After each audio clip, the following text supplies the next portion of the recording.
So the first step is pick a place where you can be alone for a predetermined amount of time. Second, study what you've never seen before and understand the priorities deployed in a way that is not your purpose. Third, and that's what I spend the majority of my time doing, is reevaluate my purpose in alignment with my priorities and then make adjustments.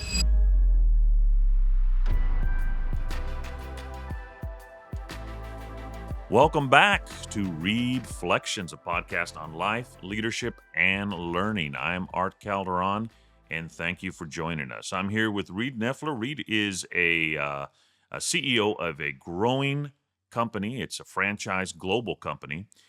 Reed, you're also a father and a husband. You're involved with your local community quite a bit and greater than local community. And here in ReedFlections, in the first 4 episodes, we talked about priorities.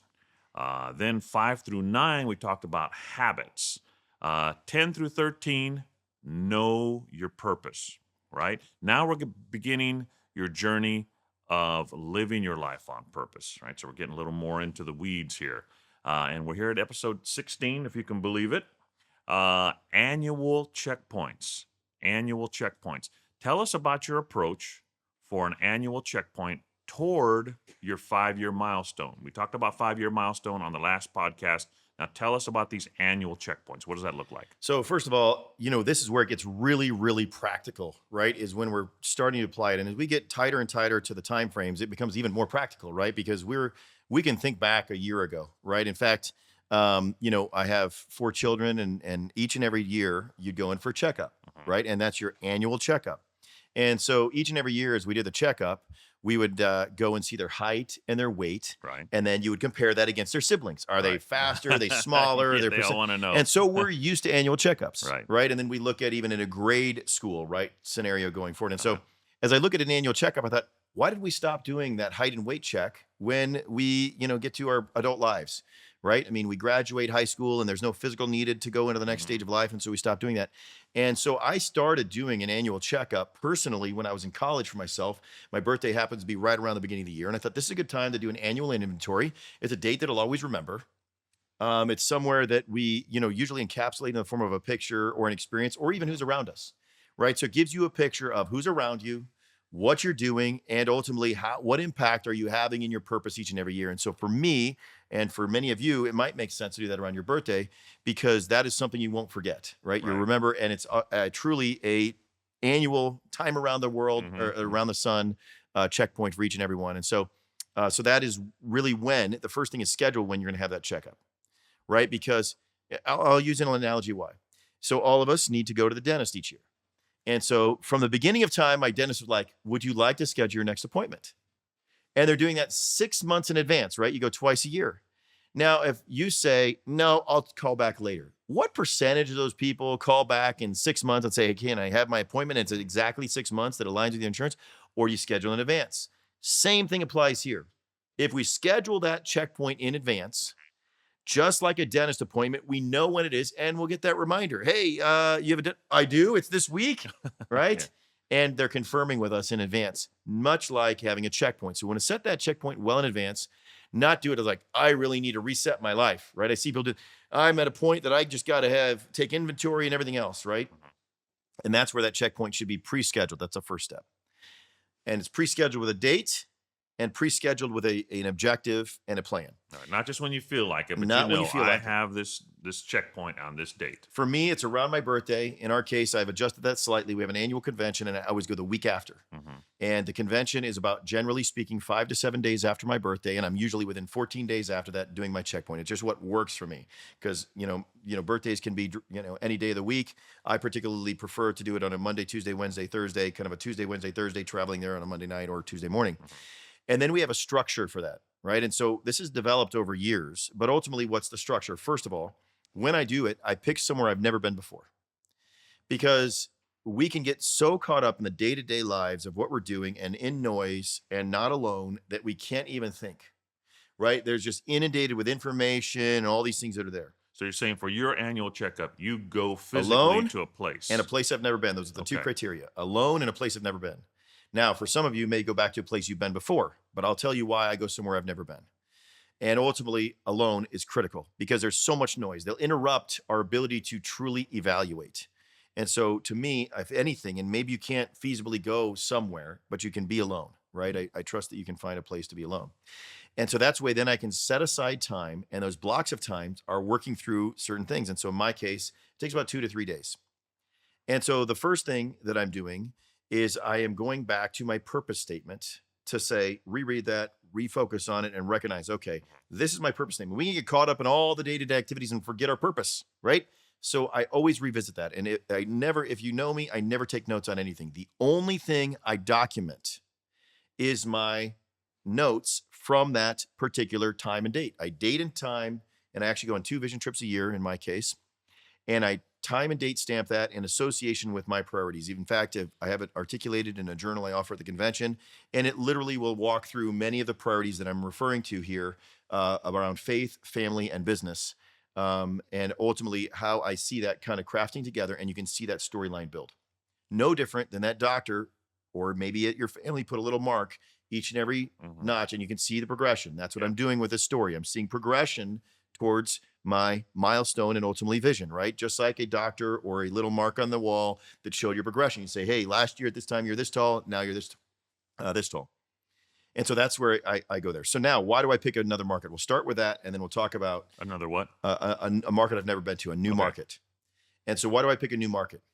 Because what I'm doing first is I'm taking a step back and I'm saying, okay, when I go to that city, regardless of where that city is, I'm going to first look at culture, what decisions were made that determine the culture that are there. Many of them, and almost all the markets I've been to, have some component of religious impact to that culture that's evident. So you look at that before you get there to help you. Nope, while I'm there. While you're there. Right. Okay. So I pick a market I've never been to. That's almost like throwing a dot on a map. And quite frankly, it's almost even more simplistic than that. I look at what is 2 direct flights from Omaha, right? So I look at where the airport is flying to and is feasible for me to get there in a reasonable amount of time in warm climates. It's almost that simple. Then when I'm there, the first priority is saying, around my priorities, faith. What is the impact of a religious community in that area? Now, some are Muslim communities. Some are predominantly Catholic communities. Some are Protestant communities. Some, there's limited evidence of faith. But every single place I've gone to, there is a house of worship. You can see it many times prominently displayed, right? You can see a house of worship.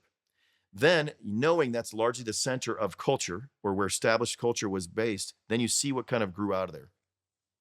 And you see if it presides in the culture. So then I'm there, and the next is family. I see how family dynamics are, and I found this quite interesting, right? And so I had a chance to go to Mexico, and I was meeting with a family, and this particular father was very proud of his daughter, as all fathers are, and his daughter had graduated top in her class from a law school. And now in America, culturally, we'd go to the most prestigious law firm, and we'd start our careers there, regardless of where it's at. And so I asked this female, and she said, what do you mean, what law firm would I go to?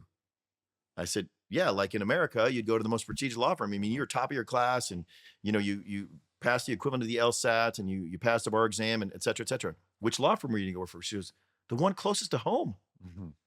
She was making her decision based on proximity. So she was going to go the closest to home and do the best in the job she had. It wasn't about the law firm. It was about her family.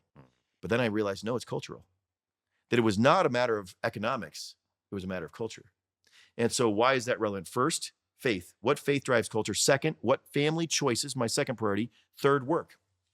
And here I had that story with that same thing. They chose a profession. Her dad owned a security business. She was choosing a profession that actually was ancillary to help her dad. He said, one of the things I realized was that ultimately I was dealing with a lot of documents, and he was not as educated as she was, clearly. And so she was already helping there, found an interest in it, and it was a need for him. So she was getting her education to benefit him and his business, but also serve other clients. And so that was the law firm that he moved over to as a result of his business. So that's now seeing how that decision chain was made. And so here's what I'm studying is each of those 4 priorities I have in my life, I'm seeing them depicted in a totally area that I had never understood before.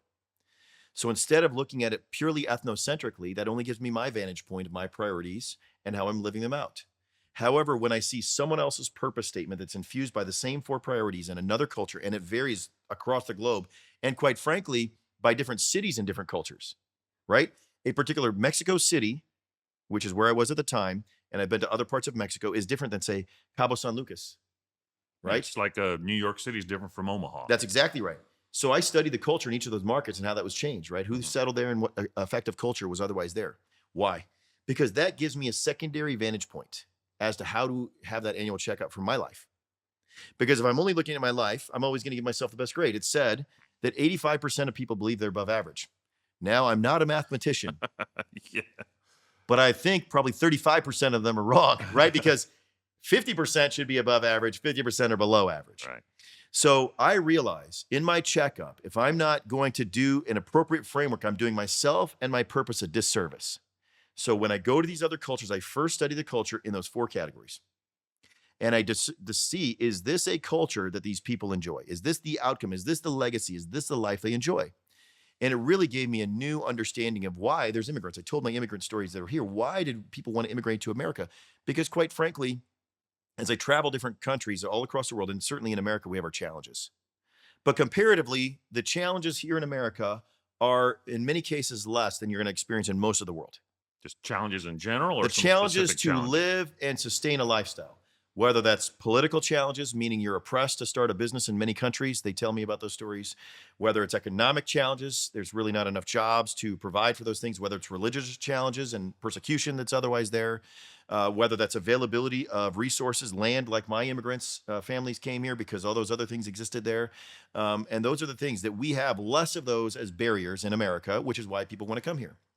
So then I said, what decisions were making this an appealing place for people to immigrate to? They've all decided to immigrate here at one stage or another, and really since the 1700s, 16, 1700s. So in relative recent history. But what I'm looking at it is now as I'm a leader and I'm living towards my vision, what decisions drove people away around those four priorities and what people brought them in.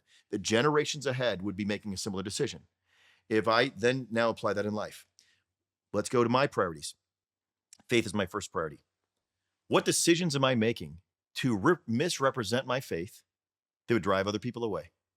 I believe there's countless people that are sitting in America and other parts of the world that have been turned away from a faith because of the embodiment of that faith in someone they knew. For sure. For sure. I think it was Gandhi who said, "I would be a Christian except for all the Christians." Exactly right.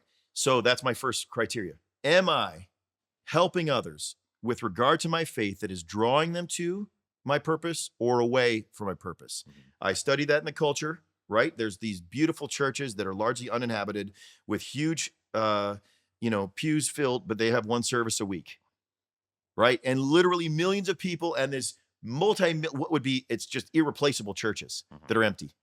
So the building wasn't what drew people there, even though they thought it would have, but something drove them away, right? They become disenfranchised with it all. So now I take that and I evaluated my checkpoint against my life. I'm saying, with regard to my faith, am I drawing people towards my purpose or pushing them away? And what decisions am I making? What adjustment, checkpoint do I need to make to do that? Second, to my family. I look at my family and I say, okay, is my family relationship, child by child, my spouse, of course, as well, is that being built towards my purpose? Am I creating effectively barriers between myself and my children and my spouse? Or am I helping us overcome those barriers to that we can live out our purpose? Then the second phase of that, am I teaching them to live out their unique purposes is also difficult for children? Or am I vicariously living through them? And so I calibrate. I said, okay, each of my four children are created with a unique purpose. Mhm. And there's a barrier to them achieving that. And this is my principal responsibility. And many parents take the trap of saying, I want to live vicariously through my children, Right. meaning that I didn't fulfill my childhood purpose. So I'm going to give it to them or create it for them or live for them. And you're undoubtedly putting additional pressure on them and distracting them for their purpose. I calibrate and say, all my four kids are different. Mhm. Three of them are about in a similar age and going through similar stages, and one is quite younger and a different stage. However, each of them are different personalities with different experiences, and my job is saying, as I calibrate, I'm saying, in a familial sense, am I being the parent or father specifically that they need to live out their unique purpose? Am I putting in a barrier or am I removing a barrier? And am I using my intuitive interaction, my purpose statement, to propel them, which I believe they are leaders because they're leading and changing their Mhm. communities to live out their purpose. And that's the second one. And the third one, I look at the business and I say, okay, if my objective in our business initiative is to create global peace of mind, to succinctly summarize it, are we making progress in doing that? And are we not? And then I look categorically. I spend the most time on the business because this is, in essence, the largest portion and number of people that I govern, but also it is third that I consider. And I say, okay, am I doing that at every group that we serve? Ultimately, our franchisees, our customers, and the employees at the home office, and the employees of our franchisees. And then I say, okay, what culture am I creating for all four of them, and how do they interact together? And in all those cases, I study the effects of those decisions in our business and the decisions I'm making as the leader, and how that'll affect those different four people. Why is that important? Because I can make a decision that the home office team members would love, but then ultimately would drive away all our customers. And then it doesn't work. The community, the culture doesn't work. Conversely, I can make a decision that the franchisees love, right? And even if one whispers in my ear and they're asking for something and it would make great sense for him and it may even work for me, but then all the other franchisees leave, where am I? Am I fulfilling my purpose? That's why you have to be alone, because every single person has a voice, and that voice is a different purpose that may or may not align, but it is not your purpose. And so I go alone and I'm just saying, okay, I am here to fulfill and live my purpose, not to appeal to these audiences, these four audiences that are distinct within the group of the organization I lead. And if I make a decision on behalf of one single audience or one single person, I'm not going to fulfill my purpose. It has to be in alignment with my purpose and ultimately my priorities. So when you go on these trips and you go to these other cities, in some cases, other countries, yes, you go there not just to get away from the distractions, but also to see how your priorities kind of line up in their particular culture or microculture, the way faith and family, work and recreation fit in that culture. Yeah, Is if that you're right? putting a framework together, here's really the 3 stages of that process. The first is, for me at least, pick a place I've never been and be with no one that is going to distract me, right? There's people that are there clearly, but I don't know them, right? And they don't speak the language. Now, of course, every time I meet someone, right? I recently took another trip to a third world country, and I met a young business owner there. They had just opened that week, and I had sat down to their restaurant. And they were telling me all about their culture and why they chose their food, why they decided to open. Well, that was so interesting to me because I launched franchise businesses. So I wanted to hear all the things they had to jump through, all the risks that they took as they're launching their business, because then I'm saying, how am I helping new franchise owners in our business launch their business? And I could see that in a whole nother world with another culture in a restaurant that wasn't a franchise, and they're building it, and they brought their family together, and I saw the effects of that. And of course, then I'm juxtaposing that against my purpose statement, and I could help them. And of course, I couldn't help myself. There were some initial barriers, and some of that was customers. They had a barrier of not enough customers. So I ate Huge barrier in that, huge in barrier. that business. So I leaned into what I'm good at, consuming food. I went there 4 times. So I went there 4 times, and that was a barrier. They needed revenue, and I left a healthy tip, which isn't all that customary in that market. So that was a barrier. They needed economic resources, and they needed a consumer. Even though I'm one person, I can eat like 4, evidently, because I tried many of their meal items and took their I'm recommendations. sorry I missed that trip. Yeah, that would have been perfect to have you along, Art, because I see that is, certainly a gift of yours, It is is, to yeah. consume food at high volumes.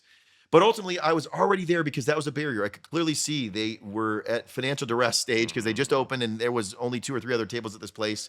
And they were asking me what I was doing while I was there and how long I was going to stay because I kept coming back.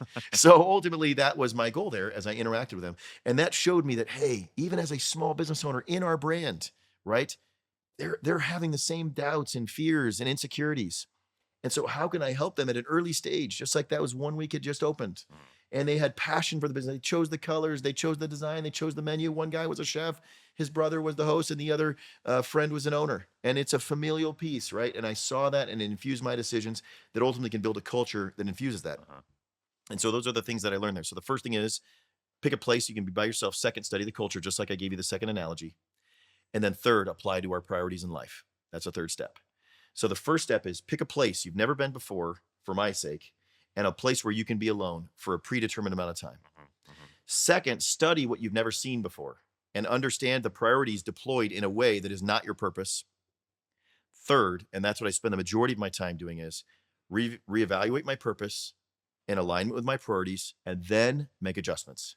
In light of what you're learning while you're there. Right. And so I usually end with the documentation in the book. And I say, here's what I've encapsulated from that.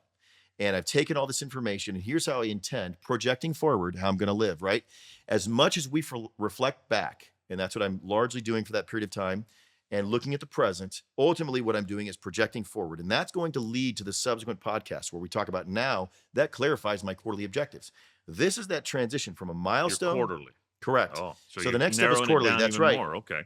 So we talked about a long-term vision, right? Yep. That's using the analogy of a vision. It's not all that clear, right? But then I go to a 5-year milestone. That's somewhat aspirational, right? It's not a goal, it's a milestone, it's aspirational.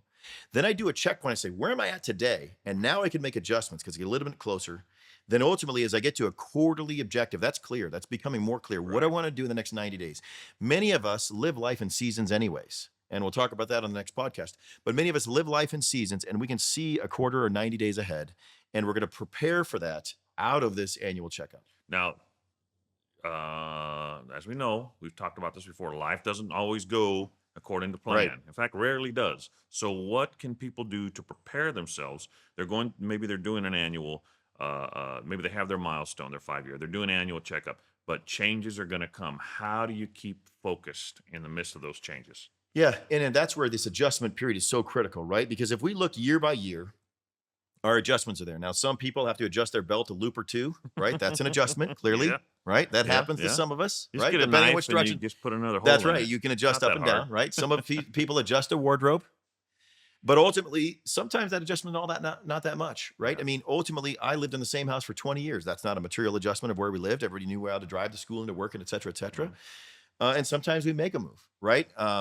Ultimately, an example of that change is I remember getting married, and I've been married now 26 years. Huge change. Huge change, Mhm. right? That was, one of the most material changes in my life, honestly, beside my faith, that was the start of my family. And so before I had my own preferences, right? And honestly, recreation probably occupied quite a bit of my time. And so I remember coming to my birthday, and for those that don't know, I enjoy gaming. And this was 26 years ago, and there was an online gaming thing. Gaming or like Dungeons and Dragons? No, it was Command and Conquer, which maybe some of you don't even know. I But don't know. essentially, it was a battle war, and you would sit on this game, and you'd play on the internet, which was relatively nascent at the time. And the games would last like 2.5 hours. Oh, goodness. And Okay. so you don't do that anymore. No, I don't do that anymore. This is my checkpoint and calibration. I'm getting to the adjustment. So I remember being a young married, and we were probably 9 to 10 months into our marriage, and I was like, oh, you going to bed? Because then I wanted to start gaming. So she would go to bed, and I don't require much sleep, evidently. She was a teacher at the time, so she'd go to bed maybe 9, 10 o'clock.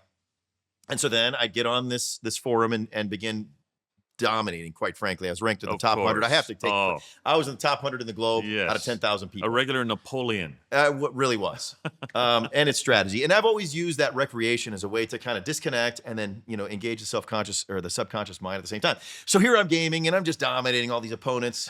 And then pretty soon it's like 2, 3 a.m. Oh, man. Yeah. And, that was back then you had the dial up. So that's the only time the phone lines were available because she called her mom, whatever the case might have been. And then she went to bed, and I knew I could use the phone line without interruption. And then I could go dominate the world because there's global players. Yeah. Everybody would always play at night. Dominate the world. I That's dominated the world, yeah. right? That's my objective now. And so then I'm like, that I was doing this 4, 5, 6, 7 nights a week, Oh, wow. right? And pretty soon you get pretty tired Yeah. after that period of time. Then I realize, I'm not all focused at dinner when I'm like, yeah. And I'm thinking about how I'm going to dominate that next person. And so then I realize, and this particular day, that I'm like, this is not who I want to be, right? I don't want to be the world dominator, even though I was in the top 100. And you have to play a lot to stay up at that level. Yeah. And so that's where, and it's before I crafted my purpose statement, but I realized, just like my great-grandfather, where I'm at today is not who I want to be.